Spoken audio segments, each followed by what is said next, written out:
আসসালামু আলাইকুম ওয়া রাহমাতুল্লাহি ওয়া বারাকাতুহু। জান্নাতুল ফেরদাউস। আমাদের সামনে কোমলমতি শিক্ষার্থীরা, এরা কোরআনের হাফেজ, কোরআনের পাখি।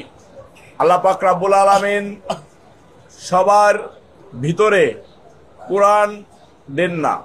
আল্লাহ পাক রব্বুল আলামিন যাকে খুশি হেদায়েত দান করেন, আল্লাহ পাক রব্বুল আলামিন যাকে খুশি হেদায়েত দান করেন না। আমাদের নেত্রী, বাংলাদেশের তিনবারের সফল প্রধানমন্ত্রী, গণতন্ত্রের জননী, যে নেত্রী সারাটা জীবন লড়াই সংগ্রাম করেছেন, অন্যায়ের বিরুদ্ধে প্রতিবাদী কণ্ঠস্বর হয়ে উঠেছেন, যে নেত্রী টেকনাফ থেকে তেতুলিয়া, রূপসা থেকে পাটুরিয়া প্রত্যেকটা অসহায় মানুষের মুখে হাসি ফুটিয়ে দেওয়ার জন্য সারা জীবন লড়াই করেছেন, সংগ্রাম করেছেন, যে নেত্রী এদেশের জন্য, এদেশের স্বাধীনতা সার্বভৌমত্ব রক্ষা করার জন্য লড়াই সংগ্রাম করেছেন, সেই প্রিয় নেত্রী আজকে অসুস্থ অবস্থায় হসপিটালের বেডে কাতরাচ্ছেন। আমাদের প্রিয় নেত্রীর জন্য ঢাকা মহানগর দক্ষিণ যুবদলের পক্ষ থেকে প্রত্যেকটা মাদ্রাসায় এতিম শিশু বাচ্চাদের সাথে একসাথে খাওয়া দাওয়া এবং কোরআন শরীফ তেলাওয়াত করে কোরআন শরীফ খতমের মধ্য দিয়ে নেত্রীর জন্য দোয়া চাওয়ার আহ্বান করা হয়েছে। সেটার ধারাবাহিকতায় আজকে আমি এই নিউ মার্কেট থানা একটা মাদ্রাসায় এসেছি।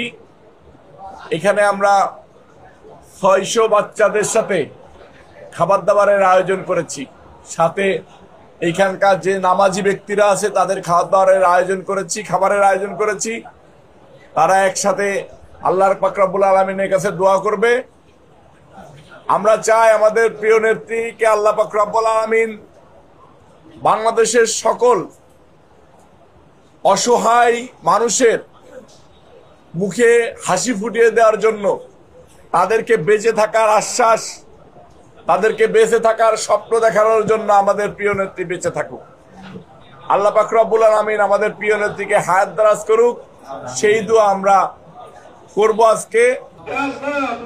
সুস্থতা কামেল আল্লাহ দান করেন, আল্লাহ তিনার রূহ আল্লাহ শক্তি দান করেন, আল্লাহ তিনার শারীরিক শক্তি আল্লাহ ফিরে দেন, আল্লাহ জবানের শক্তি আল্লাহ ফিরে দেন, আল্লাহ উপকৃতের শক্তি আল্লাহ ফিরে দেন, আল্লাহ আপনাকে দোয়া করতেছি, আল্লাহ আল্লাহ আপনি কবুল করতে বলেন, আল্লাহ আল্লাহ এই দেশের জন্য আল্লাহ আপনার আল্লাহ আপনি তিনার হায়াতের মধ্যে আল্লাহ আপনি বরকত দান করেন, আল্লাহ দীর্ঘ হায়াতে আল্লাহ আপনি দান করেন, আল্লাহ সুস্থতা কামেল আল্লাহ আপনি দান করেন, আল্লাহ আপনি সুস্থতা দান করলে কেউ ফিরেতে পারবে না, আল্লাহ আল্লাহ আল্লাহ আল্লাহ আপনি তিনাকে সুস্থতা কামেল আল্লাহ আপনি দান করেন, আল্লাহ যে সমস্ত ডাক্তাররা চিকিৎসা করতেছে আল্লাহ তাদেরকে উত্তম আল্লাহ ভক্তি আল্লাহ আপনি দান করেন, আল্লাহ তাদেরকে উত্তম জ্ঞান আল্লাহ আপনি দান করেন, আল্লাহ যে চিকিৎসা করলে আল্লাহ সুস্থতা হবে, আল্লাহ ওই